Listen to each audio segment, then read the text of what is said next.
The massive alien ships appeared around Earth like dark clouds blocking out the stars. Each vessel was the size of a small city, covered in weapons that glowed with deadly energy. For 3,000 years, these ships had stayed away from human space. Now they had come back and they looked angry. Ambassador Zeth Kalar stood on the bridge of his flagship, the Death's Thunder. He was 12 feet tall with 4 arms and skin like black metal. Scars covered his face from 100 battles. Behind him stood representatives from 12 different alien races, all part of the Great Galactic Confederation. They had ruled the galaxy for millions of years. "Open communication channels to all human worlds," Zeth Kalar commanded. His voice sounded like grinding metal. It is time they learned their place. The holographic display showed Earth spinning, peacefully below. Space stations orbited the blue planet like jewelry around a neck. Ships moved between them, carrying cargo and passengers as if nothing had changed. The aliens expected to see panic, fear, desperate military preparations. Instead, they saw business as usual. "People of Earth," Zeth Kalar's voice boomed across every radio, television, and computer on the planet. "I am Ambassador Zeth Kalar of the Vorthok Empire, speaking for the Galactic Confederation. For 3,000 years we have allowed you to remain in your small corner of space. That time is over." In the United Earth Council building, President Maria Santos watched the broadcast from her office. She sipped her morning coffee and raised an eyebrow at the dramatic alien on her screen. Around the world, humans stopped what they were doing to listen to the strange announcement. "The treaty that kept you safe is broken," Zeth Kalar continued.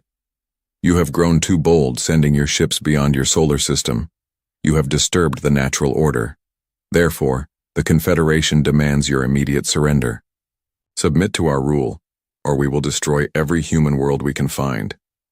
The alien ambassador spread his forearms wide, trying to look as threatening as possible. "You have one of your Earth days to respond. Choose wisely. We have weapons that can turn your sun into a weapon against you.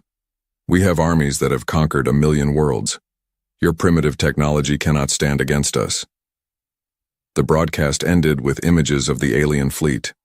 Thousands of ships filled the space around Earth's moon, their weapons charged with energy that could be seen even from the planet's surface. In the council chambers, the human leaders looked at each other. Admiral Chen Wei-Ming, head of Earth's defense forces, was the first to speak. He started chuckling, then broke into full laughter. "Did he just threaten to use our own sun against us?" Admiral Chen asked, wiping tears from his eyes. "That's adorable. It's like a toddler threatening to knock down a skyscraper with a toy hammer." Defense Minister Sarah Johnson nodded, trying to keep a straight face. "I especially liked the part about their 1,000,000 conquered worlds. Very impressive for a local galactic power." President Santos finished her coffee and stood up. "Well, we can't leave them hanging out there. It would be rude. Send a reply." The human response was broadcast 30 minutes later.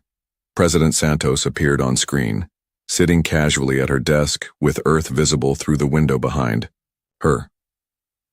"Hello, Ambassador Zeth Kalar and friends," she began with a warm smile. "Thank you for your message. We appreciate you taking the time to visit our solar system. However, we're a bit busy this week with some cleanup work in the outer galaxies. Would next Thursday work for a formal meeting? Say around 2 o'clock Earth time?" She paused to check her calendar. "Oh, and please feel free to use our orbital facilities if you need to refuel or restock supplies. The Visitors Center on Luna Station has some excellent restaurants. I recommend the pizza place on level 7. The broadcast ended with President Santos returning to her paperwork as if she had just scheduled a routine business meeting. On the alien flagship, silence filled the bridge. The representatives from 12 species stared at the now blank screen in confusion. "Did she just," began Counselor Vriktal of the Crystal Hegemony, "offer us pizza?" finished War Prince Krikstar of the Devastator Fleet. Ambassador Zeth Kalar's face turned a darker shade of black metal. "They mock us. This is clearly a primitive species that does not understand the gravity of their situation. Perhaps they are simply buying time to evacuate their important facilities," suggested Admiral Korth of the Starbreakers. "Many species attempt this when they realize they cannot win." Through the flagship's massive viewports, the alien commanders watched human ships moving normally through space. There was no panic, no desperate military buildup, no evacuation fleets heading for deep space. If anything, there seemed to be more traffic than usual, as if Earth was having some kind of celebration. "Sir," reported the communications officer, "we're receiving thousands of messages from human civilian vessels." "Surrender offers?" Zethkalar asked hopefully. "No, sir. They're asking if we want to buy souvenirs, and something called Alien Invasion t-shirts. Also, several humans have requested permission to visit our ships for what they call selfies." The ambassador's four hands clenched into fists. In all his centuries of conquest, he had never encountered such a response. Species either begged for mercy or died fighting. They didn't offer snacks and photo opportunities. "Perhaps," suggested Counselor Vrichtal carefully, "we should investigate this unusual behavior before taking military action. The humans' confidence suggests they may have capabilities we have not detected." "Impossible," growled War Prince Krikstar. "Our surveillance of this system has been complete for 3,000 years. They have chemical rockets, nuclear weapons, and primitive computers. They barely qualify as a space-traveling species." But even as he spoke, the War Prince felt a nagging doubt. The human ships moving through their solar system looked different from the primitive vessels in their intelligence reports. Sleeker somehow. More advanced. "Run a detailed scan of their defensive capabilities," ordered Ambassador Zethkalar. "I want to know exactly what we're dealing with." The scan began immediately. The alien sensors, powerful enough to detect a single ship from 1,000 light-years away, focused on Earth and its surrounding space. The results that came back made no sense. "Sir," the sensor operator reported, his voice confused, "the scans are showing massive structures throughout the solar system, but visual confirmation shows only empty space." "Explain," Zethkalar demanded. "It's as if there are enormous installations hidden somehow. The gravity readings suggest structures larger than our biggest starbases, but we can't see them. Also," the operator paused, checking his readings. Again, "Sir, according to these scans, there are defensive platforms positioned around every planet in the system. Each one appears to have more firepower than our entire fleet." "That's impossible," snapped Admiral Korth. "Show me the visual scans." The main screen displayed Earth's solar system as seen by their cameras. Everything looked normal. Planets, moons, asteroids, space stations. Nothing that could threaten a galactic fleet. "There must be an error with the sensors," Zethkalar decided. "Or the humans have some kind of illusion technology. Primitive species often try to appear more dangerous than they are." But deep in his mind, the ambassador remembered stories, old tales from the early days of the Confederation, warnings about a young species that thought differently, that solved problems in ways no one else could imagine, a species that had been contained in one system because they were too dangerous to let loose. Zethkalar had always assumed those stories were myths. Now, watching human ships move casually through space while his sensors detected impossible defenses, he began to wonder if the myths might be true. "Maintain position," he ordered. "We will wait for their formal response, but keep all weapons powered and ready. Something about this situation feels wrong." 3,000 years ago, the first alien scout ships had found Earth during what humans called the early 21st century. The planet was covered with primitive cities, crude factories, and billions of people who had barely begun to explore their own solar system. The aliens watched humans launch simple rockets and fight wars with chemical explosives. To the advanced Galactic Confederation, Earth looked like a child playing with dangerous toys. The decision to contain humanity had been easy. The Confederation built invisible monitoring stations throughout the solar system and declared the area off-limits to all galactic traffic. They would let the humans develop naturally, safely contained in their single star system where they couldn't cause trouble for anyone else. It was the right choice at the time, explained elder historian Morthak to Ambassador Zethkalar as they reviewed the old records. The humans showed signs of being extremely violent and unpredictable. Better to let them mature in isolation than risk them spreading their chaos across the galaxy. But now, Captain Sarah Okafor of the human exploration vessel Prometheus was trying to explain something that made no sense to her alien visitor. She sat across from Sub-Commander Yithlos of the Vorthak Empire in her ship's conference room, both of them struggling to understand each other. "You're telling me," Sub-Commander Yithlos said slowly, "that humans have been aware of galactic civilization for over 2,000 years?" Captain Okafor nodded patiently. "Oh yes. We've been trading with independent worlds, establishing research stations, exploring other galaxies. We just respected the boundaries your people set up around our home system. We thought it was some kind of cultural preservation area." The alien's three eyes blinked in sequence, a sign of deep confusion in his species. "But our monitoring station showed no evidence of advanced technology. Your people were still using primitive spacecraft." "Well, yes. In the Sol system," Captain Okafor agreed. "That's the point of a preserve, isn't it? To keep things as they were. We maintained the old technology there because we thought you wanted us to. It's actually quite difficult to keep using chemical rockets when you have access to dimensional fold drives." Sub-Commander Yithlos felt his head beginning to hurt. "You have dimensional fold drives?" "Several different types," the human captain replied cheerfully. "Though we mostly use the quantum tunnel systems now. Much more efficient for long-distance travel. The dimensional folds are mainly for local transport." The alien pulled out his scanner and pointed it at Captain Okafor's ship. According to his readings, the Prometheus was impossibly advanced. Its hull was made from materials that shouldn't exist. Its engines worked on principles that violated several laws of physics.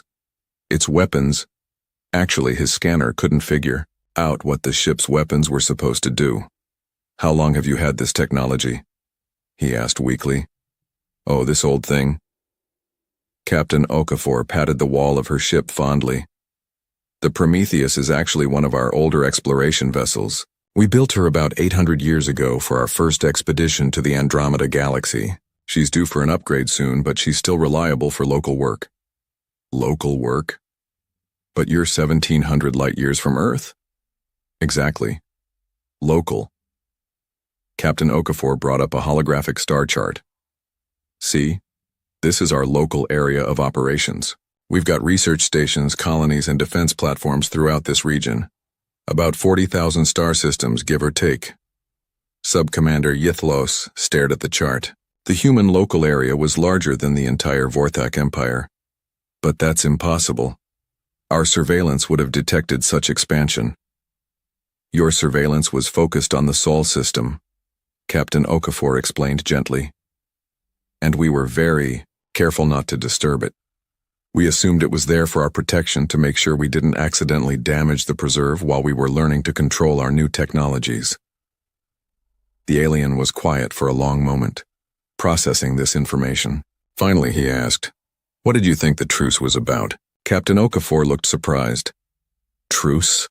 Oh, you mean the preservation agreement. We thought your people were protecting our birth system from outside influence while we grew up as a species. It was very thoughtful, actually. Lots of species aren't that lucky. Protecting you from outside influence," Sub-Commander Yithlos repeated slowly. "Right. I mean, imagine if some aggressive species had found Earth while we were still figuring out spaceflight. Could have been a disaster. This way we had time to develop properly before making contact with galactic civilization." The alien scanner beeped softly, completing its analysis of the human ship. According to the readout, the Prometheus could probably destroy his entire fleet without working hard at it. The ship's defensive systems alone were more advanced than anything in the Confederation's arsenal. "Captain Okafor," he said carefully, "what would you say is humanity's current level of technological development?" She thought about it for a moment.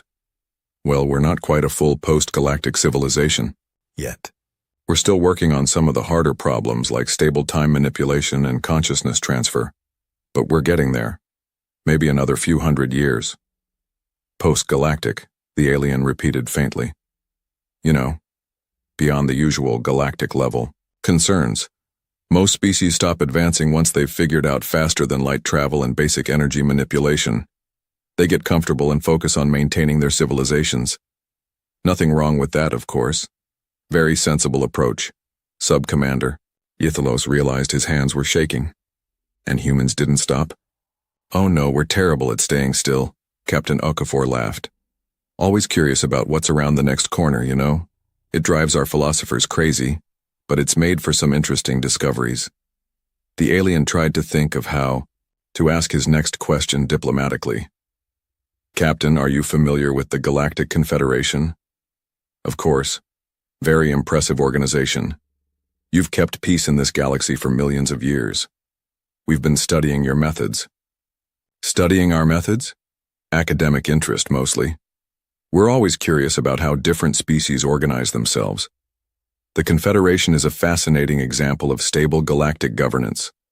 Our xenosociology departments have written thousands of papers about it. You have xenosociology departments? Oh yes, dozens of them. Human universities love to study alien cultures. We find the diversity fascinating. Every species develops such different solutions to the same basic problems. Sub-Commander Yithalos felt reality shifting around him. Everything his people had believed about humanity was wrong. They weren't primitive, they weren't contained, they weren't even particularly interested in conquest. They were anthropologists. Captain, he said slowly, when humans look at the Galactic Confederation, what do you see? Captain Okafor smiled warmly. A beautiful example of classical galactic civilization. You've created something stable and peaceful that's lasted for millions of years. It's exactly the kind of system that young species should study and respect. Young species? Well, relatively speaking, I mean humans are still figuring things out. We make mistakes, move too fast sometimes, accidentally break things we didn't mean to break. The Confederation shows us what's possible when a civilization really matures. The alien sat in stunned silence. According to the human captain, the mighty Galactic Confederation was a quaint example of an earlier stage of development, like a child's drawing that adults praised for its charm and effort. Captain Okafor, he asked quietly, how many other galaxies do humans operate in? Active operations, maybe a dozen or so. We've got exploratory missions and about 50 others, but those are mostly just research stations and observation posts. We try not to interfere with natural development. Natural development? You know, letting civilizations grow at their own pace. It's important not to rush species before they're ready for advanced concepts. Could cause cultural shock or technological dependence. Sub-Commander Yithalos understood now why the human captain was being so patient and gentle with him. She was talking to him the way a teacher might talk to a bright child who was asking questions about adult topics. Kind, encouraging, but careful, not to reveal too much too quickly. The terrible truth was becoming clear. Humanity hadn't been contained for 3,000 years. They had been politely respecting what they thought was a nature preserve, while quietly growing into something that made the Galactic Confederation look like a small-town government. And now that small-town government had just declared war on a post-galactic civilization. Sub-Commander Yithalos put his head in his hands and tried not to think about what Ambassador Zethkalar would say when he heard this report. The Confederation fleet moved into attack formation around Earth, their weapons charging with deadly energy. Admiral Korth had planned this assault for months, studying every detail of human defensive capabilities. According to their intelligence, Earth had maybe a dozen orbital defense platforms and a few hundred patrol ships. Nothing that could stand against 3,000 alien warships. Begin the attack, commanded Ambassador Zethkalar from his flagship. Target their military installations first, then their government centers. Show them the price of defying the Confederation.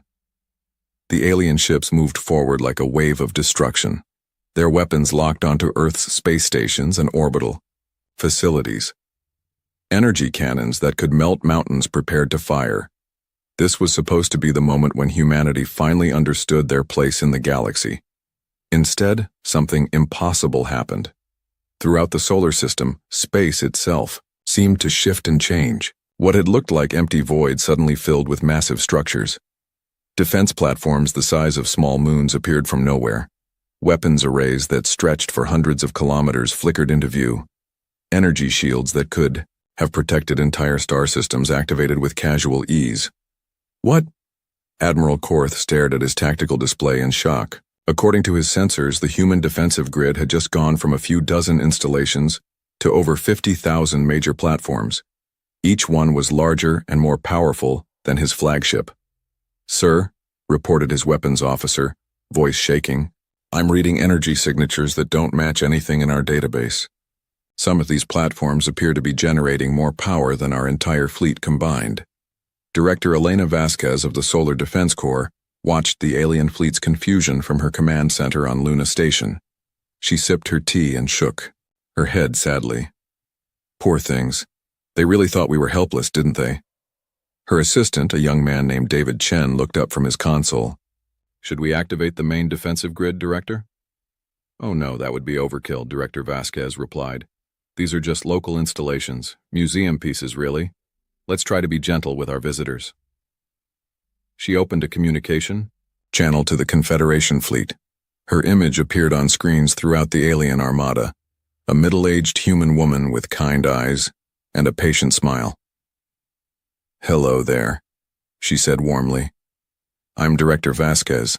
I understand you're here for some kind of military demonstration. That's wonderful. We don't get many visitors interested in our historical defense systems." On the Confederation flagship, Ambassador Zeth Kalar stared at the human woman in disbelief. "Historical defense systems?" "Oh yes," Director Vasquez continued. "These installations are maintained by our university students as part of their historical engineering programs. They're fully functional reconstructions of humanity's early space-age military technology. Quite primitive by current standards, but they work exactly like the originals did 3,000 years ago." "Primitive?" Admiral Korth checked his sensors again. The primitive installations surrounding his fleet were generating energy readings that hurt to look at. "We use them mainly for educational purposes," Director Vasquez explained. "Students learn so much more from hands-on experience with historical technology. Though I should warn you, some of the older systems can be a bit unpredictable. We've had accidents where entire asteroids accidentally got converted into exotic matter." She paused to check something on her tablet. "I hope you don't mind, but I've called General Thompson to come speak with you.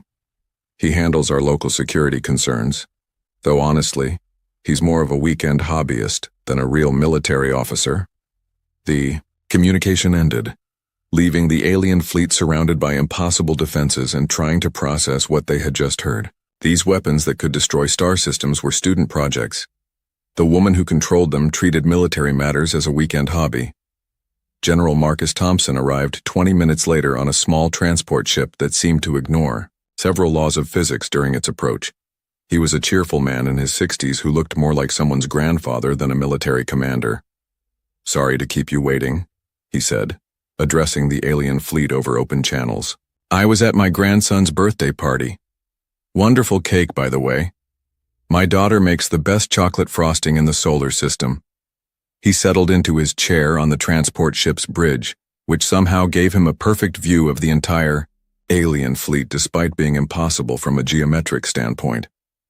"Now then," General Thompson continued, "Director Vasquez tells me you folks are interested in our military capabilities. That's great. We don't often get professional soldiers wanting to learn about historical warfare techniques." Ambassador Zeth Kalar found his voice. "General Thompson, we are not here to learn. We are here to demand your surrender." "Surrender?" General Thompson looked puzzled. "But why would we surrender? Are we at war with someone? I haven't received any notifications about a war starting." "We are declaring war on you right now," growled War Prince Krixtar over the communication channel. "Oh," General Thompson's face lit up with understanding. "You want to have a war game? How exciting. We haven't had a proper military exercise in decades, though I should mention, our actual military forces are busy with that machine intelligence cleanup in Andromeda. Will it be okay if we just use our local militia?" The general brought up a holographic display showing various human installations throughout the solar system. "Let's see, we've got about 300 million people in the local defense corps. Most of them are part-time volunteers, of course. Teachers, shopkeepers, artists, that sort of thing. but they know how to operate the basic defensive systems. He pointed to various installations on his display. These platforms here are run by the high school engineering clubs, excellent training for the students, and these stations are maintained by our retirement community. Keeps the elderly folks active and engaged. Admiral Korth felt something like panic rising in his chest. General, are you saying that your defenses are operated by children and old people? Well, the basic systems, yes, General Thompson replied. The advanced installations require at least a college degree to operate safely. We learned that lesson after the incident with the pocket dimension generator. Took weeks to get Professor Martinez back from that parallel universe. The alien admiral tried to process this information. The humans were treating galactic-level military technology like a community hobby project.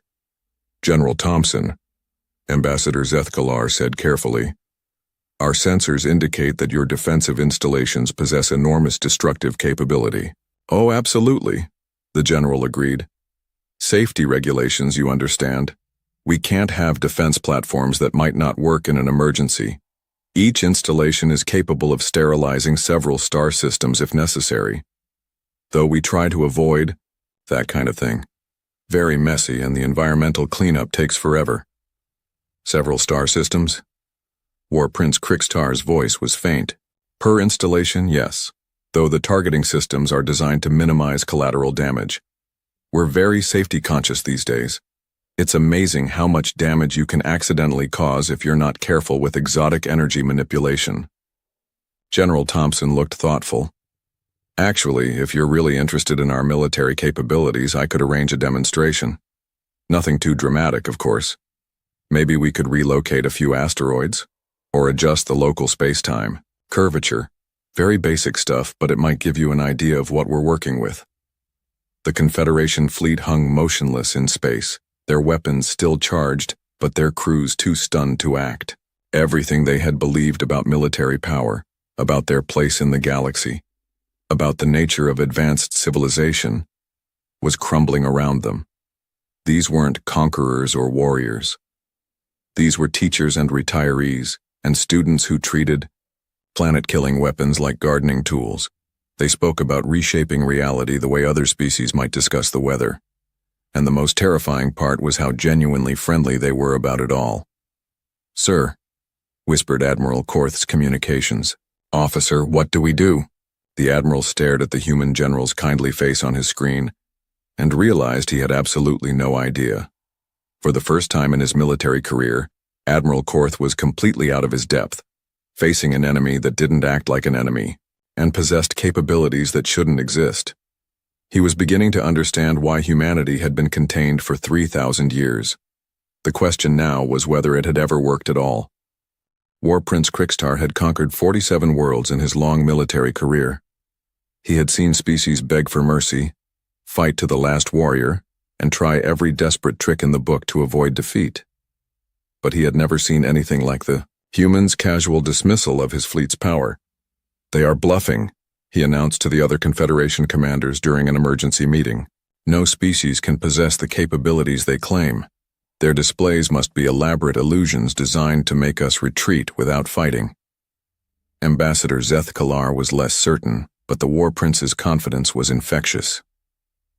Perhaps you are right. We have seen no actual demonstrations of their supposed weapons, only sensor readings that could be falsified. Exactly, Krikstar growled. I propose a direct test. Let me attack one of their smaller installations with a limited force. If their defenses are real, they will stop us. If this is all an illusion, we will expose their deception. Admiral Korth nodded reluctantly. Very well, take 1,000 ships and target that platform near their outer moon, but be ready to retreat if their defenses prove genuine. War Prince Krikstar selected his most powerful vessels for the attack, ships that had reduced planets to rubble, weapons that had boiled oceans, shields that had withstood the fury of stellar cores. He formed them into a battle formation that had never failed him in 4 centuries of warfare. The target was a small, human installation orbiting beyond Pluto, so far from Earth that it seemed almost forgotten. According to their scans, it was staffed by only 3 humans and showed minimal energy signatures. If the humans were going to fake their defenses anywhere, this isolated outpost would be the place. Attention human installation. War Prince. Krikstar broadcast as his fleet approached. You are about to be destroyed. This is your final warning to abandon your position. The response came from a cheerful voice that sounded impossibly young. Oh wow, are you guys doing a war game? That's so cool. I'm Jake and this is my summer internship project. Can you guys hold on a second? I need to check the safety protocols. On the human installation, 3 people were having an animated discussion. Jake was 19 years old and working on his engineering degree. Sarah was his supervisor, a graduate student in her 20s. The third person appeared to be an artificial intelligence displaying itself as a floating hologram. Bob, Sarah said to the AI, what are the safety requirements for dealing with hostile fleet actions? The AI, who had chosen to appear as a middle-aged man wearing a cardigan sweater, consulted its databases. Standard protocol requires us to ensure no permanent harm comes to attacking forces while maintaining the security of our installation. I recommend a Class 3 containment field with educational component. Educational component? Jake asked. We should explain what we're doing as we do it, Bob replied. Professional development opportunity for the visiting military personnel. War Prince Krikstar watched this casual conversation with growing fury. The humans were discussing his attack fleet like it was a school assignment. Enough, he roared. All ships open fire. Reduce that installation to atoms. 1,000 alien warships unleashed their fury simultaneously. The combined firepower could have cracked a moon in half or boiled away a planet's atmosphere. Energy, beams, plasma cannons, antimatter torpedoes, and exotic particle weapons all struck the small human platform at the same moment. The installation vanished in a ball of light bright enough to be seen from Earth. For a moment, War Prince Krikstar felt satisfied. Finally, some evidence that the humans were not invincible. But then his weapons officer made a confused report. Sir, all weapons show direct hits, but I'm not reading any debris field. What do you mean, no debris field? Before the weapons officer could answer, the human installation flickered back into view, completely undamaged. The 3 humans were still visible through their observation windows, apparently unharmed and continuing their conversation. Jake, Sarah was saying, did you remember to activate the defensive systems before they started shooting? Oh, right, Jake slapped his forehead. Sorry, I got distracted. Bob, can you handle the response? Certainly, the AI replied politely. Attention visiting fleet. Thank you for the combat demonstration. For safety reasons, we have relocated your attack to a pocket dimension where it can continue without endangering anyone. Please observe. A section of space near the human platform suddenly became transparent, revealing War Prince Krikstar's fleet inside what looked like a giant bubble. Inside the bubble, the alien ships were still firing their weapons, but the energy blasts were having no effect on anything.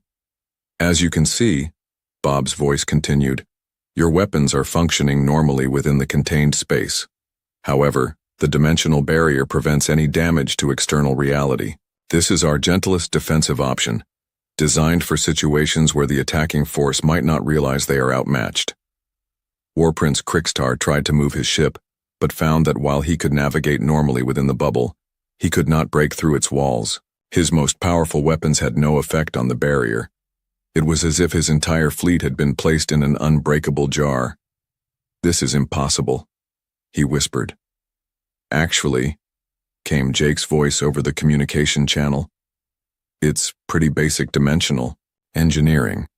I'm still learning this stuff, but according to my textbook, pocket dimensions are one of the easier applications of space-time manipulation. Sarah nodded agreement. Jake's doing really well with the practical exercises. Last week he accidentally created a small black hole during a physics experiment, but he managed to collapse it safely. Very impressive for a first-year student. You created a black hole by accident? Admiral Korth's voice was faint with horror.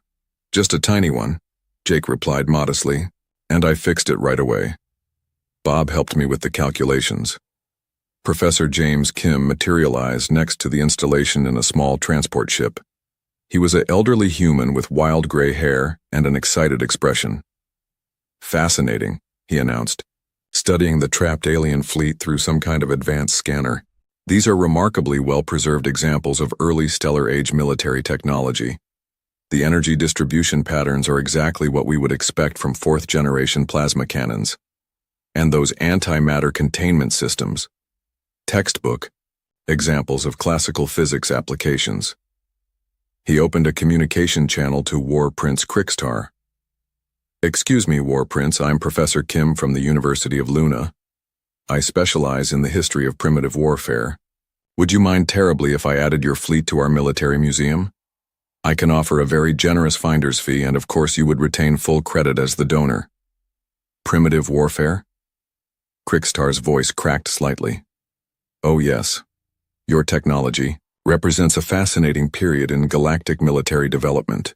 We have very few intact examples of weapons from the pre-singularity era. Your ships would be invaluable for teaching students about the evolution of space combat." Professor Kim pulled out what looked like a simple notebook, but when he opened it, holographic displays filled the space around his ship. "I'm particularly interested in your shield harmonics. According to my readings, your defensive systems operate on principles that were abandoned by most species over 2 million years ago. Historically speaking, you're using incredibly old-fashioned techniques." 2 million years? Ambassador Zethkalar's voice came weakly over the fleet communication system. "At least," Professor Kim confirmed cheerfully. "Though I suppose old-fashioned isn't quite fair. Your people have maintained these classical technologies remarkably well. It's like finding a perfectly preserved ancient artifact." Jake looked up from his control panel with a concerned expression. "Professor, should I release them from the containment field now? I'm running out of power, maintaining the pocket dimension." "Running out of power?" War Prince Krikstar asked desperately. "Well, the installation's main reactor is being used for my other project," Jake explained. "I'm trying to build a small star as my final exam, so I'm just using the backup power systems for your containment field." "You're building a star?" "Just a small one," Jake assured him. "Maybe half the size of your sun. It's really hard to get the fusion reaction stable, though. I've had 3 attempts collapse into neutron stars, and one turned into some kind of exotic matter that Professor Kim had to help me clean up." Sarah nodded sympathetically. "Stellar engineering is tricky. I failed my first star-building project. 2. Made a red giant instead of a yellow dwarf. Very embarrassing." Bob the AI looked thoughtful. "Perhaps we should return the visiting fleet to normal spacetime before Jake's power reserves are completely depleted. It would be unfortunate if the containment field collapsed unexpectedly." "Good point," Jake agreed. He pressed a few buttons on his control panel, and suddenly War Prince Krikstar's fleet found itself back in normal space. Their weapons completely drained of energy, but their ships otherwise undamaged. "There you go," Jake said brightly. "No harm done, though you might want to recharge your systems before trying anything like that again. Bob drained your power cells as a safety precaution." Professor Kim was still examining his readings with delight. "Absolutely marvelous. The precision required to drain 1,000 ships' worth of energy without damaging any critical systems is extraordinary. Young man, you have a real talent for non-destructive warfare techniques." War Prince Krikstar sat in the meeting took place in a conference room that shouldn't have been able to exist. It was located inside a space station that was somehow bigger on the inside than the outside, orbiting a moon that had been temporarily moved closer to Earth for convenience. Ambassador Zethkalar tried not to think too hard about the physics involved. Ambassador Sarah Chen sat across from the alien delegation, looking perfectly comfortable despite representing what was apparently a post-galactic civilization. She had kind eyes and spoke in the patient tone of someone explaining something simple to confused children. "I think there's been a fundamental misunderstanding," she began gently. "We've been aware of your surveillance and your truce since the beginning. We thought it was a cultural preservation program. Elder historian Morthak, the oldest and wisest member of the Confederation delegation, spoke carefully. You knew about our monitoring stations? Oh yes, they're quite charming, Ambassador Chen replied with a warm smile. Very well designed for their era. We've been maintaining them for you, actually. Some of the older ones were starting to degrade, So our engineering students fix them as part of their historical technology courses. War Prince Krikstar, still shaken from his encounter with the human defense platform, asked weakly, "You've been maintaining our spy equipment?" "Of course. We couldn't let such important historical artifacts break down. Your monitoring systems are excellent examples of early galactic surveillance technology. Our xenoarchaeology departments have written dozens of papers about them." Ambassador Zethkalar felt reality shifting around him again. "You thought we were running a cultural preservation program, weren't you?" Ambassador Chen looked genuinely confused. "I mean, you quarantined our birth system, set up monitoring stations to ensure nothing interfered with our natural development, and kept other galactic powers from making contact with us too early. It was exactly the kind of thoughtful approach we would expect from a mature galactic civilization." She brought up a holographic display showing Earth's solar system. "We've been so grateful for your protection. Do you know how many young species get contacted too early and end up dependent on outside technology? By maintaining the preserve, you gave us time to develop our own solutions to the basic problems of space travel and energy manipulation." "Preserve?"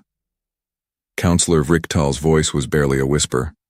"The Sol System Preserve," Ambassador Chen confirmed. "We assumed that was the official designation. We've been very careful not to disturb the historical accuracy of the protected area. All the space stations, ships, and technology you've been monitoring are authentic reproductions of early human space-age equipment." "Reproductions?" "Well, yes, we couldn't use our current technology inside the preserve without ruining the educational value, so we built everything exactly as it would have existed 3,000 years ago. It's actually quite challenging to make spacecraft that primitive without having them fall apart." Professor Kim, who had been invited to explain the educational aspects of the preserve, nodded enthusiastically. "The historical accuracy requirements are very strict. Every single component has to match the original specifications. We even use the old programming languages and operating systems." "You've been deliberately using primitive technology?" Admiral Korth asked in amazement. "Only in the preserve," Professor Kim assured him. "Everywhere else we use standard post-classical systems, though even our current technology is fairly basic compared to what we're hoping to achieve in the next few centuries." Ambassador Chen looked thoughtful. "Actually, now that we're talking openly, I should probably explain the situation more completely. The preserve exists within what we consider a nature sanctuary." She expanded the holographic display to show a much larger region of space. The Galactic Confederation's entire territory was highlighted in green. "This is the Milky Way Galactic Nature Preserve," she explained. "We established it about 2,000 years ago to protect the natural development of galactic-level civilizations. Your confederation is one of our most successful preservation projects." The silence in the room was deafening. "We're a preservation project?" Ambassador Zethkalar asked faintly. "A very successful one," Ambassador Chen assured him. "You've maintained galactic peace for millions of years, developed interesting solutions to interstellar governance, and created beautiful examples of classical space-age culture. The anthropology departments absolutely love studying Confederation society, but," Elder Historian Mortok struggled to process this information, "you've been managing our entire civilization?" "Oh, not managing. That would interfere with natural development. We just make sure nothing catastrophic happens. Prevent asteroid impacts, stabilize stellar activity, clean up the occasional supernova before it can damage inhabited systems. Very basic cosmic maintenance." War Prince Krikstar looked up with a confused expression. "The Great Nova of Sector 7 that mysteriously fizzled out 50 years ago?" "Solar engineering training exercise," Ambassador Chen confirmed. "Second year, students learning stellar stabilization techniques. They did quite well, actually. Turned a potentially deadly explosion into a nice light show. The miracle cure for the Red Plague that appeared just when it threatened to destroy the hegemony of crystal worlds? Medical research project.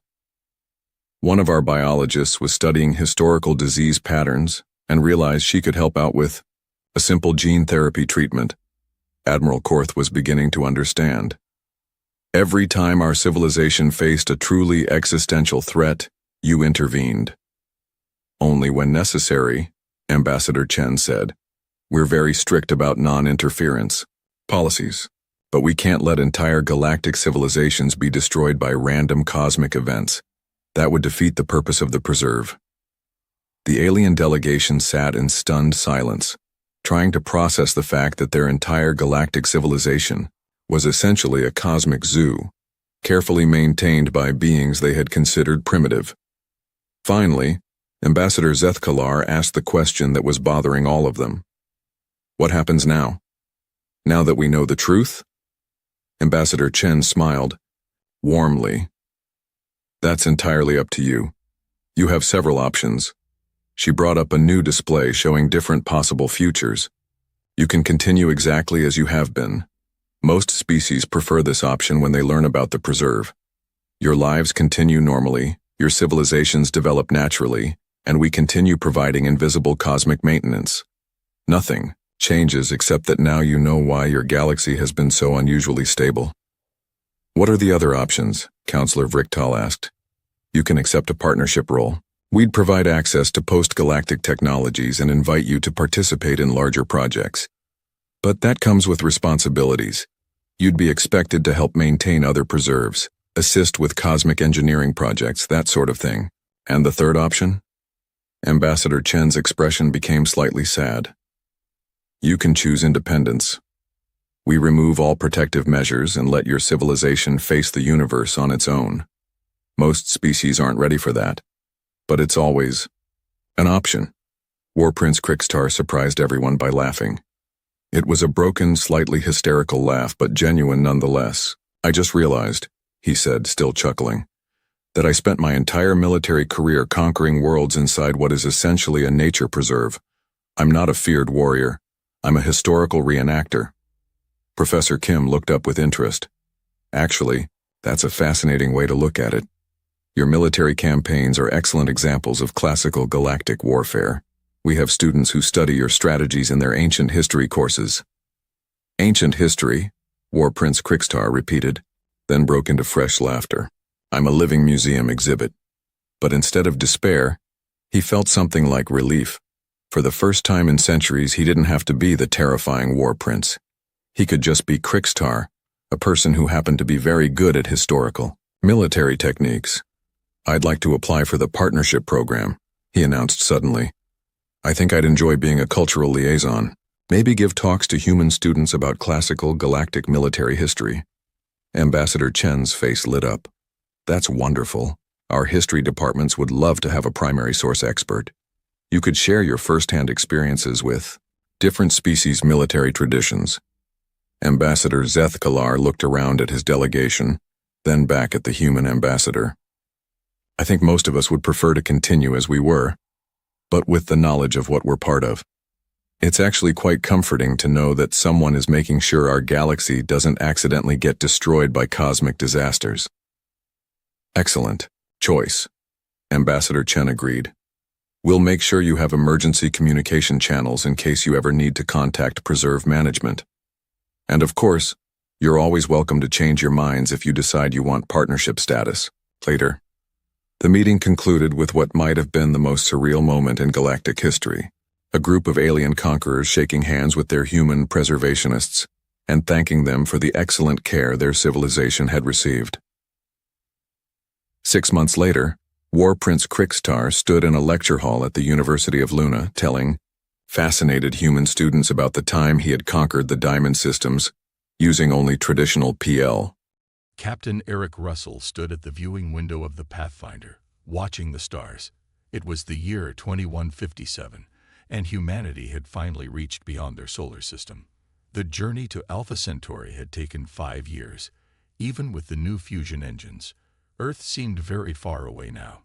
"Captain, you should see this," called Lisa Nichols from her communications station. Her voice had an edge that made Eric turn immediately. The bridge crew gathered around Lisa's screen. A small object drifted in the emptiness of space ahead of them. It wasn't natural. Its metal surface reflected the distant sunlight in a way no asteroid would. "It's artificial," said Eric, "and it's not one of ours." The room fell silent. This was it, the moment humans had wondered about for centuries. Proof they weren't alone. "Can we bring it aboard?" asked Eric. Chief Engineer Sam Cooper nodded. I can use the retrieval arm. Give me 30 minutes. The object sat in the quarantine bay, about the size of a small car. Its outer shell was damaged, with burn marks along one side. It's a probe, said Sam, scanning it with handheld equipment. And it's old. Really old. Lisa moved closer, studying the symbols etched into the metal. There's writing here. Lots of different types, like it was meant to be read by different species. Eric felt a chill. Can you decode any of it? Lisa connected her tablet to the scanning equipment. Some of these patterns match mathematical constants. It might be a key to understanding their language. The crew worked through the night. No one wanted to sleep, not with the first alien artifact sitting in their ship. By morning, Lisa's eyes were red from staring at screens, but she was smiling. I've got something, she said. Part of the message. It repeats over and over.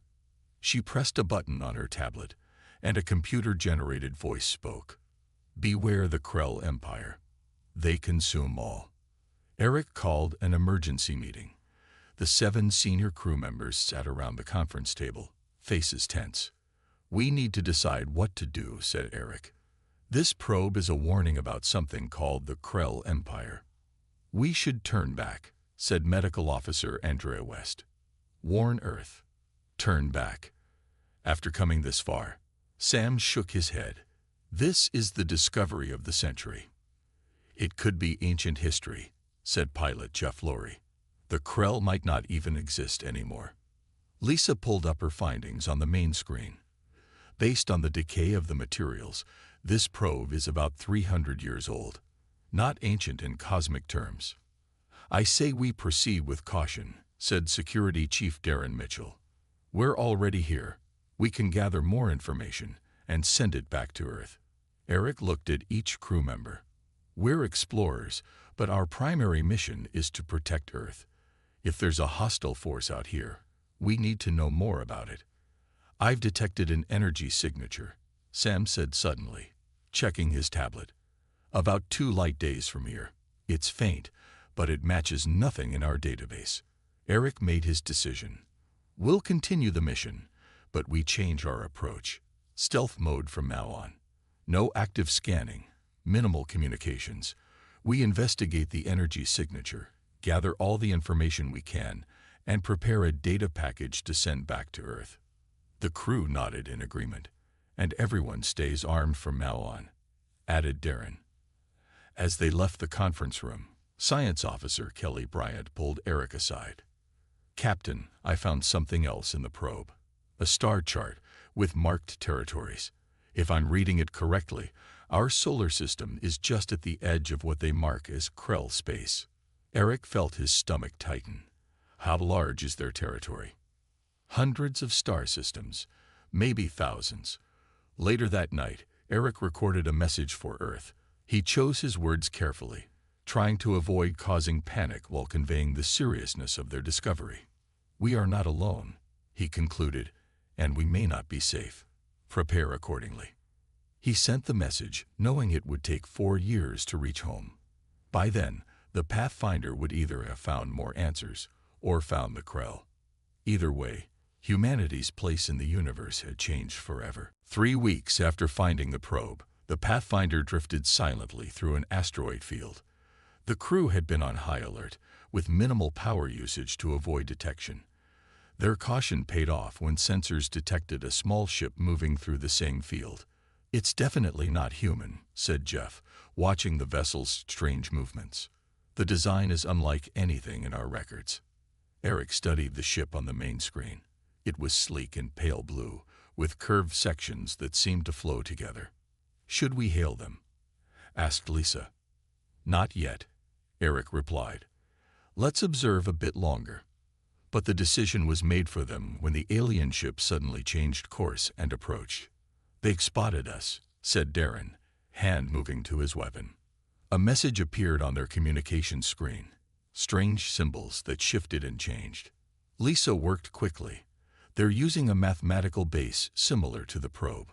I think I can establish basic communication. After several tense minutes, A face appeared on the screen. It looked almost human, but with pale violet skin and large, slanted eyes. "I am Talon of the Valen," the alien said in halting English. "You are humans. From Earth." Ambassador Olivia Grant stepped forward. As the mission's diplomatic officer, she had prepared for this moment her entire career. "Yes, we are from Earth.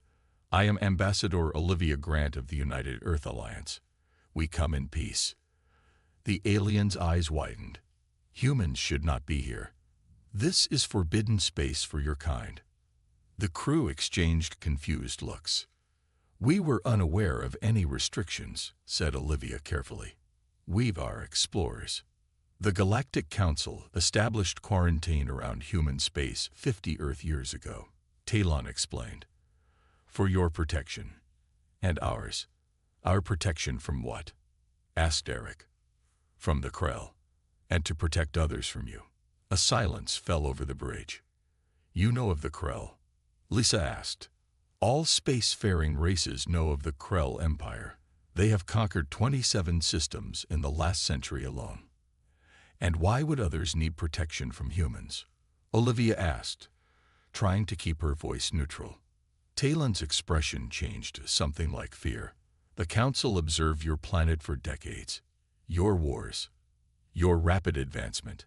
Most species take thousands of years to go from primitive flight to space travel. You did it in less than 1 century." Sam couldn't help but smile with pride. But Talon continued. "You are unpredictable, aggressive, adaptable in ways that frightened many council members. Some suggested removing the human threat entirely." Darren tensed, but Olivia gestured for calm. "Instead, they chose quarantine," Talon said. "The hope was that the Krell would overlook your small system at the edge of their expansion." "How close are the Krell to Earth?" Eric asked. "Too close. They have established bases in nearby systems. Their scouts have likely already observed your colonies on Mars and Europa." Kelly moved closer to the screen. "Can you tell us more about the Council, where we might find them?" Talon hesitated. "I should not be speaking with you at all. It is forbidden. Yet here we are," said Olivia gently. "Perhaps things have changed. Perhaps humans could be allies against the Krell." Talon seemed to consider this. "The nearest Council outpost is in the Rigel system. I will transmit coordinates, but I warn you, you will not be welcomed." After sending the data, Talon's expression became urgent. "I must leave now. If the Krell detect communication with humans, they will destroy my vessel." "Wait," called Eric. "What can you tell us about Krell weaknesses? How do we defend ourselves?" "They have no weakness humans can exploit," Talon said grimly. "They are ancient, powerful. They have consumed countless civilizations." The alien paused, then added, "But they have never encountered humans before. Perhaps that is significant." With that cryptic statement, the transmission ended, and the Valen ship quickly moved away. Eric turned to his crew. "Set course for the Rigel system. Maximum speed." "What about the warning?" asked Andrea. "The Council might not be friendly." "We don't have a choice," Eric replied. "Earth needs to know what we're facing. And if the Council won't help us, maybe they can at least tell us more about our enemy." As the Pathfinder prepared to jump to light speed, Olivia wondered why an advanced alien civilization would fear humans almost as much as they feared the Krell. Soon, they would find out. The Pathfinder arrived at the Rigel system after 3 weeks of travel. The Council outpost orbited the 4th planet, a massive space station that glowed with blue-green light. "They detected us," said Lisa. "We're receiving a transmission in multiple languages." A stern voice filled the bridge. "Human vessel, you have entered restricted space. Turn back immediately." Eric nodded to Olivia, who stepped forward. "This is Ambassador Olivia Grant of Earth. We seek a meeting with the Galactic Council regarding the Krell threat to our world." There was a long pause before the reply came. "Remain in position. Do not approach further." After an hour of waiting, they received docking instructions. Eric selected the small team: himself, Olivia, Kelly, and Kevin Wright, their computer specialist. "Remember," Eric told them, "we're here for information. Be respectful, but firm. Earth's survival might depend on what we learn today." They docked at the station and were met by tall, insect-like aliens with 4 arms and compound eyes. "I am Sith," said one of them. "Chief of Security. You will surrender all weapons."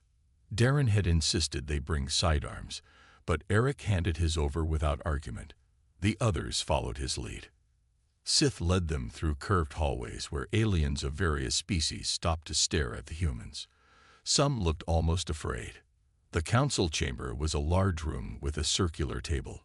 7 different aliens sat waiting, each more strange than the last.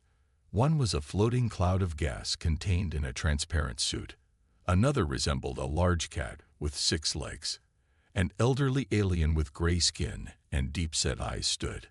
"I am Zorak, Elder of the Council.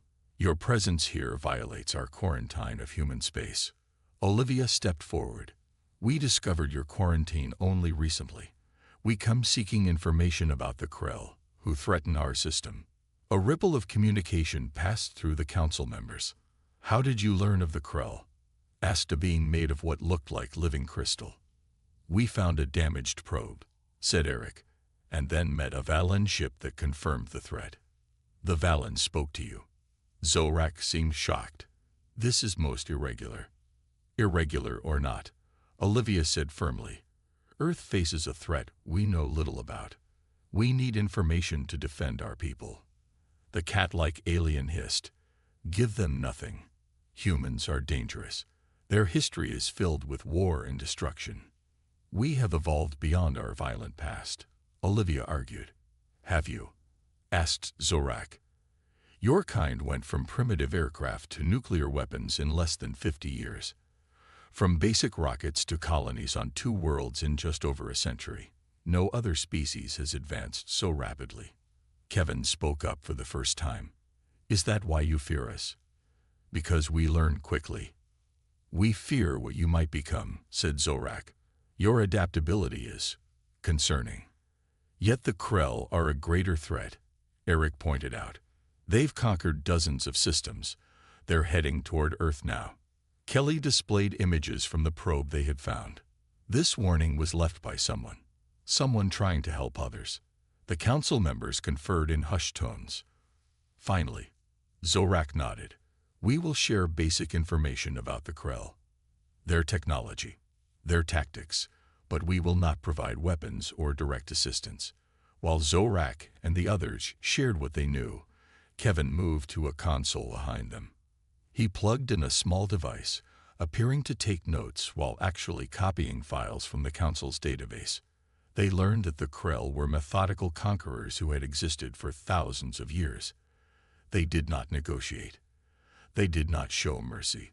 They harvested resources and enslaved populations, using advanced technology that allowed them to control gravity and manipulate energy fields. "You should leave now," Zorak said when they finished. "Return to your world. Prepare as best you can." "That's it?" asked Eric. "You'll just let the Krell destroy another civilization?" "We regret this," said Zorak, "but the Council must protect many worlds, not just one." As they walked back to their ship, Olivia whispered, "Did you get what we needed?" Kevin patted his pocket. "Everything they had on Krell ships, weapons, and tactics, plus some interesting notes about why they fear humans so much." Eric nodded. "Then let's get home. Earth needs to prepare for war." As the Pathfinder departed, the Council watched anxiously. "We may have made a terrible mistake," said Zorak. "Either the Krell will destroy the humans, or the humans will prove even more dangerous than we feared," finished the crystal being. The Pathfinder's return journey to Earth took 4 months. When they arrived, the solar system was already preparing for war. The message Captain Russell had sent ahead had reached Earth, and humanity was not taking the threat lightly. Admiral Nancy Moore met the crew at the orbital station above Earth.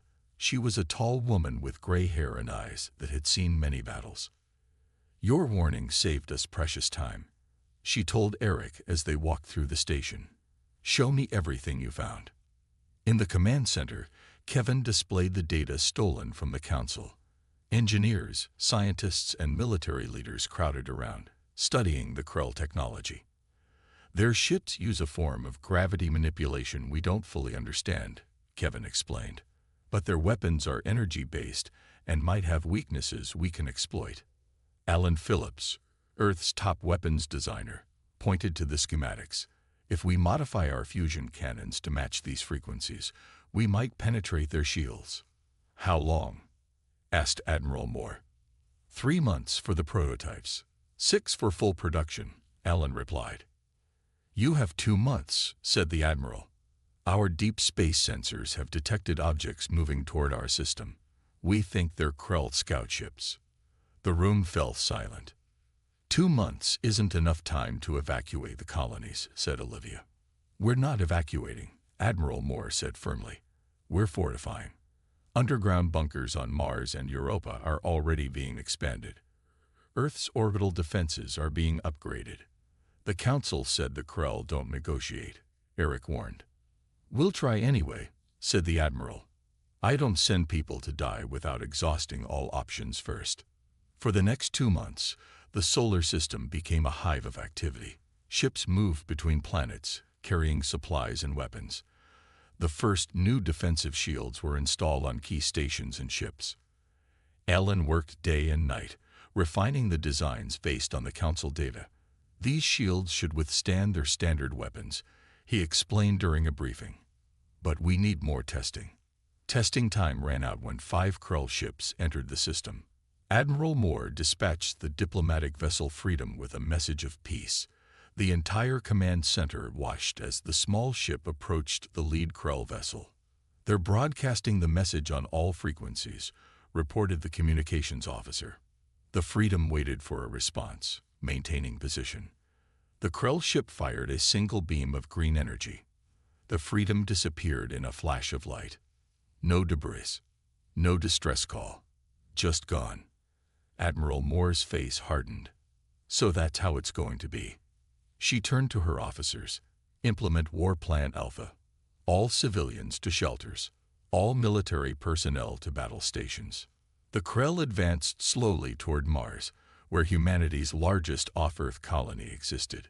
They're following standard conquest protocol, according to the Council data, said Kevin. They'll target our colonies first, then move to Earth. Good, said Admiral Moore. That gives us time to test our defenses. On Mars, Commander Diane Foster prepared her troops. The colony had been transformed into a fortress, with the new shield generators buried deep underground. Remember your training, she told her soldiers. We only need to hold them off long enough to see if the shields work. The first Krell attack came at dawn, Mars time. 3 massive ships positioned themselves above the main colony dome and fired. The shield flared to life, a shimmering blue barrier that caught the energy beams and dispersed them. The shields are holding, shouted one of the technicians. Alan's voice came through on the communication system. Don't celebrate yet. They'll adjust their weapons. Watch for changes in the energy signature. Sure enough, the Krell ships changed formation and fired again, this time with red beams. The shields flickered but held. A cheer went up in the command center on Earth. Admiral Moore allowed herself a small smile. Send the data to all colonies and ships, she ordered, and prepare our countermeasures. The Krell just learned that humanity won't be an easy conquest. She looked at the tactical display showing the Krell ships. And now we teach them why the Council was so afraid of us. The Krell attack on Mars continued for 3 days. Their ships fired different weapons, trying to break through the shields. Each time, Alan and his team adjusted the defenses. They're following a pattern, Commander Foster noticed on the 3rd day. They test a weapon, retreat, then come back with something new.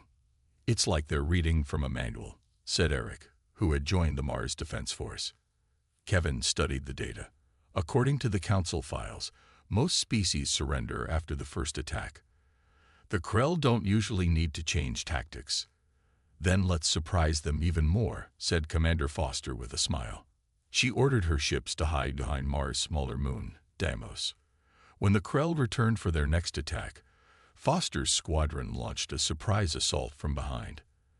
The human ships fired their modified weapons directly at the spots where Kevin had identified possible weaknesses in Krell shields. 2 of the 5 Krell ships took heavy damage. The others turned to defend, clearly surprised by the attack. Keep firing, ordered Foster. Don't give them time to regroup. One of the damaged Krell ships began to drift, its engines dead. The other Krell vessels formed a protective circle around it and retreated from Mars' orbit.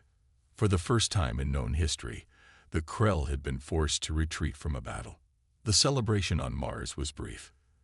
They knew the Krell would return with more ships, but they had won valuable time, and more importantly, a damaged Krell vessel. We need to board that ship before they can recover it, Eric told Admiral Moore over the communication line. Agreed, she replied. Take a small team. Get whatever intelligence you can, but your priority is capturing a Krell if possible. We need to understand what we're fighting. Eric selected a team of 6, including Kevin for his technical knowledge and Paul Martinez, a xenobiologist who had joined them from Earth. They approached the drifting Krell ship in a small, stealthy craft. The vessel was massive up close, at least 4 times larger than the biggest human ship. There's an opening in the hull from our weapons fire, Kevin pointed out. We can enter there. The team put on their spacesuits and crossed to the Krell ship. Inside, the gravity was stronger than Earth's, making movement difficult. The air was breathable, but had a strange metallic smell. Stay together, Eric warned, as they moved through dark corridors lit by flashing red lights. They found the bridge empty. The controls were designed for hands larger than human ones, with strange symbols covering the panels. I can access their computer system, said Kevin, connecting his tablet to what looked like an information terminal. I'll download everything I can. Movement detected, their security officer whispered, pointing down a side corridor. Eric and 2 others followed the signal to what appeared to be a medical bay. There, they found a Krell. The alien was tall, nearly 8 feet, with gray-green skin and 4 arms. It was injured, blue fluid leaking from a wound in its side. It looked at the humans with 3 large eyes and made a clicking sound. It's trying to reach something, said one of the security officers, pointing to a device on a nearby table. Eric grabbed the device first. A weapon. Paul examined it carefully. I don't think so. The design suggests it's for communication. The Krell made more clicking sounds, then spoke in a rough approximation of human language. You will die. Not today, said Eric. You're coming with us. They sedated the Krell and carefully moved it to their ship. As they departed, Kevin finished downloading the Krell data. We need to hurry, he said. I found their transmission logs. They've called for reinforcements. A much larger fleet is coming. Back on Mars, Paul began studying the captive Krell while Kevin analyzed the downloaded information. After several hours, Paul rushed into the command center, eyes wide with excitement. I found something, he said. Something the Council data didn't mention. The Krell have a significant biological weakness. Admiral Moore leaned forward. What kind of weakness? Their cellular structure breaks down when exposed to a specific frequency of ultraviolet radiation. It's harmless to humans, but fatal to them. For the first time since the invasion began, Admiral Moore allowed herself a genuine smile. Then we have our weapon. Now we need a delivery system. 2 weeks after capturing the Krell, Earth forces were ready to launch their counteroffensive. Paul had developed a biological agent that produced the specific ultraviolet frequency harmful to Krell biology. It works like a virus, Paul explained to Admiral Moore and the military leadership. But it's completely harmless to humans and other Earth life forms. Once released in a Krell ship, it will spread through their air systems. How quickly does it work? Asked Admiral Moore. The effects begin within minutes. Complete incapacitation within an hour. Alan had designed special delivery devices, small drones that could attach to Krell ships, cut through the hull, and release the agent inside. "We've tested them on the captured ship," Alan said. "They work perfectly." Admiral Moore studied the tactical display. The Krell reinforcements had arrived. 20 large warships now orbited just beyond Mars. "They're preparing for a full-scale assault," she said. "We need to strike first." Captain Russell, now commanding the newly outfitted battle cruiser Defiant, would lead the attack. "The plan is simple but risky," Eric told his crew. "We approach under the cover of our improved shields. The drones will attach to as many Krell ships as possible before they realize what's happening." "What if they figure it out too quickly?" asked Lisa, who had joined his crew as communications officer. "Then we fight the old-fashioned way," Eric replied. "But we need to infect their command ship at all costs. According to our prisoner, the Krell follow orders from the top down. If we take out their leadership, the others will be disorganized." The human fleet, 12 ships in total, moved into position. They were outnumbered and outgunned, but they had surprise on their side. "Launch the drones," Eric ordered as they came within range. Hundreds of small drones shot toward the Krell fleet. At first, the Krell ignored them, focusing their weapons on the human ships. The shields held, just barely. "Drones attaching now," reported Kevin from his station. 30% success rate, 40%. The Krell began to notice the drones and tried to destroy them, but many had already attached to their hulls. 60% attached. Command ship targeted. The Krell fleet suddenly surged forward, realizing too late what was happening. Their massive weapons fired at the human ships, breaking through some shields. "The Phoenix is hit," called out Lisa. "They've lost power." "Move to protect them," ordered Eric. "All ships concentrate fire on any Krell vessel without an attached drone." The battle was chaotic. 2 human ships were destroyed, but the drones had attached to 15 Krell vessels, including the command ship. "Drones are releasing the agent," Kevin confirmed. "Now we wait." At first, nothing seemed to happen. The Krell continued their attack, pressing their advantage of numbers. Then, one by one, their attacks became erratic. The energy beams fired in wrong directions. Some ships began to drift. "It's working." Eric couldn't hide the excitement in his voice. The Krell are losing control of their ships. Within 30 minutes, most of the Krell fleet was effectively neutralized. Their weapons fell silent, and their coordinated attack pattern collapsed. Admiral Moore's voice came through the communication system. "All ships, this is Admiral Moore. Target any remaining active Krell vessels. Show no mercy." They gave us none. The human fleet moved in, finishing off the few Krell ships still fighting. When it was over, the Krell command ship drifted powerless, surrounded by human vessels. "We're receiving a transmission from the command ship," said Lisa in surprise. "It's in our language." A harsh voice filled the bridge. "Humans, you use dishonorable tactics. This is not proper warfare." Eric laughed without humor. "Proper warfare? You destroyed our diplomatic vessel without warning. You've conquered dozens of civilizations.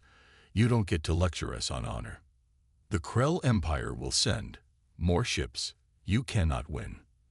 "Then we'll be ready for them too," Eric replied. "And now we know how to hurt you." He cut the transmission and contacted Admiral Moore. "The Krell commander is still alive. Orders. Capture if possible," she replied. "But more importantly, I want their navigation data. We need to know where their homeworld is." Eric nodded grimly. "You're thinking what I'm thinking." "Yes," said the Admiral. "It's time to take the fight to them." 3 months after defeating the Krell fleet, Earth had transformed its defensive force into an attack fleet. 20 new warships had been built using technology reverse-engineered from captured Krell vessels. Each carried enough of the biological agent to neutralize an entire Krell world. Admiral Moore stood on the bridge of the flagship Justice, addressing the fleet captains via holographic display. The Krell homeworld is located in the Arcturus system, 30 light-years from Earth, she said, pointing to the star map. Our new engines, based on Krell technology, will get us there in 2 weeks. What about their home defenses? Asked Captain Russell. According to the data we captured, they keep minimal defenses at home. They never expected anyone to attack them there. Kevin, now Chief of Intelligence, added, the Krell have conquered so many worlds that they've grown overconfident. Their empire spans over 100 star systems, but they've never faced a counter-invasion. Which is exactly why this will work, said Admiral Moore.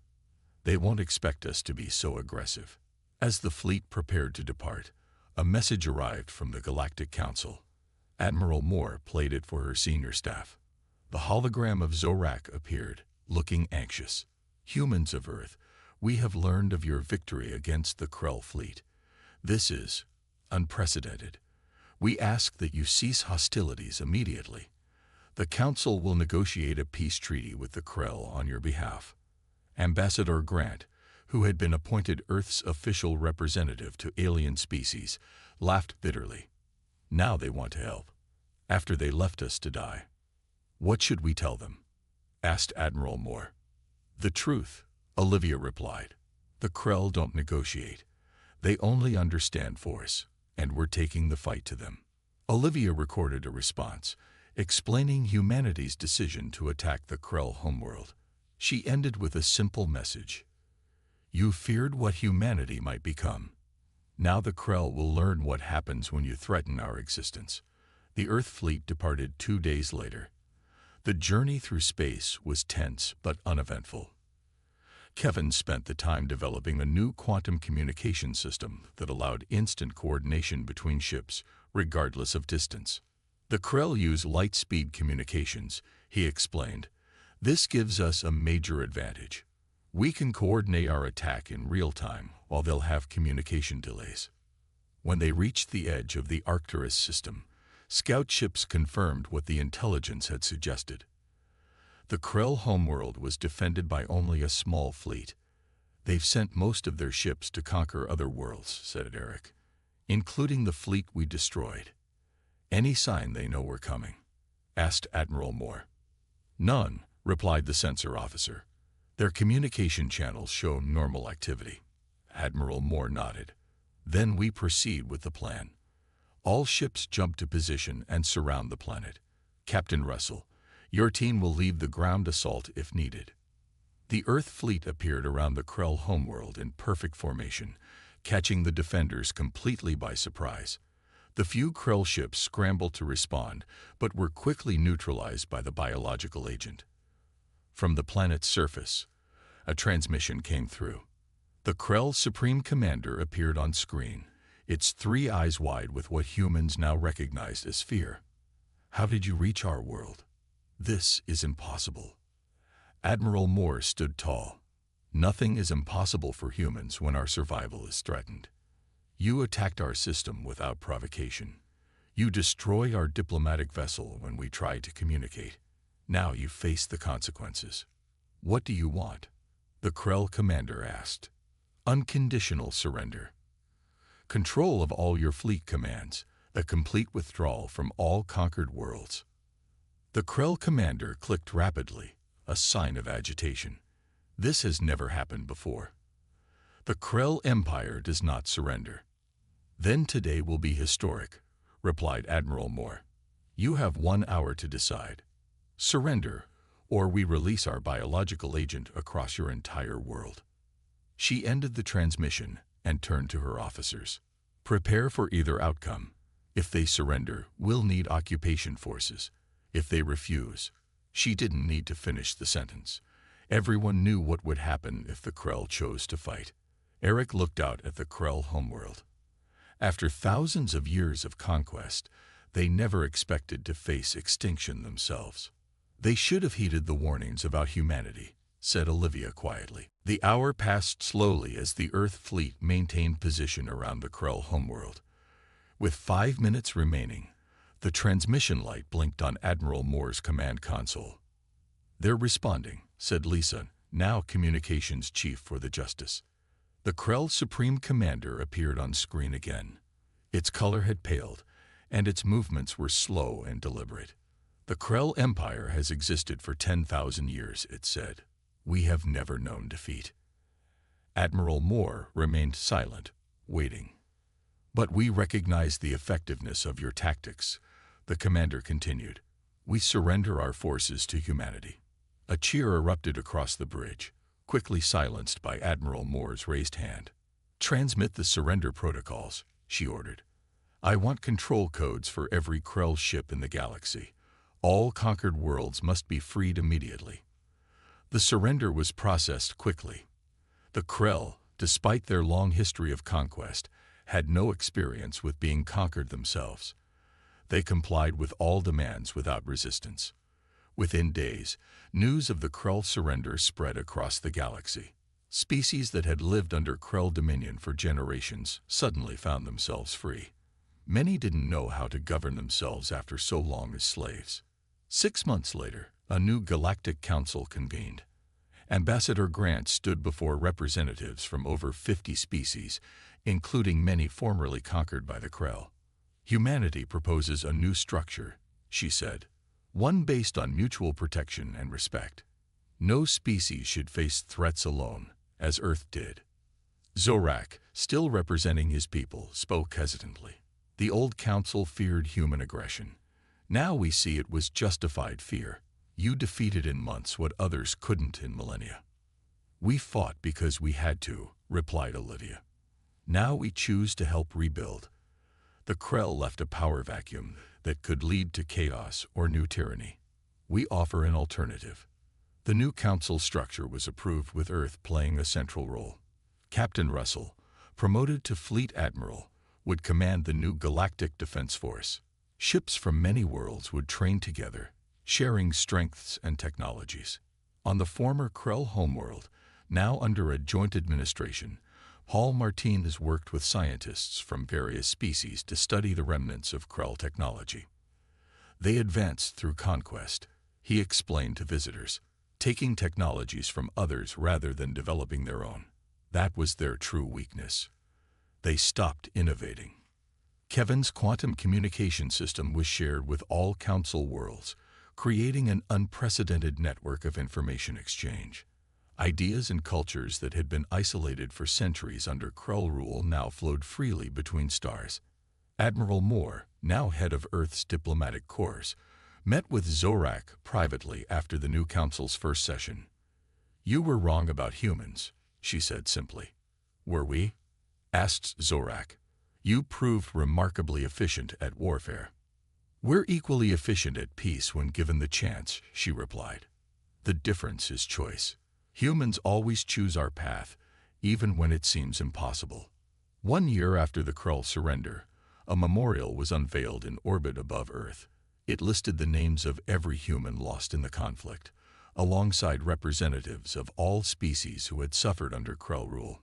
Captain Eric Russell stood with his original crew from the Pathfinder, looking at the memorial's inscription. They ignored the warning about humanity. Now they no longer exist. But from destruction, we built peace. Lisa read the words aloud, then turned to Eric. Do you think the council still fears us? Probably, he said with a small smile. But now they respect us too. That's a start.